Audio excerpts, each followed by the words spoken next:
তুই বল, দেবদাস কার লেখা? শাহরুখ খান স্যার। আরে না না, শাহরুখ খান তো অভিনয় করেছে। উপন্যাস লিখেছেন শরৎচন্দ্র চট্টোপাধ্যায়।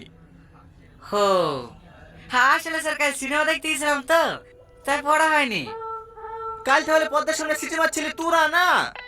হ্যাঁ স্যার, আপনি গেছিলেন? তো যাবো না, নতুন সিনেমা বেরিয়েছে, না দেখতে গেলে হয়? বস। এই সালমা, তুই বল, ভারত স্বাধীন কিবার হয়েছিল? কি বেরে স্যার শাল বলবো? সাল না, কিবার বল। পারবো না স্যার। এখানে আয়, স্যার এখানে আয়। হাত আগে কর, স্যার হাত আগে কর। যা, কান ধরে দাঁড়া।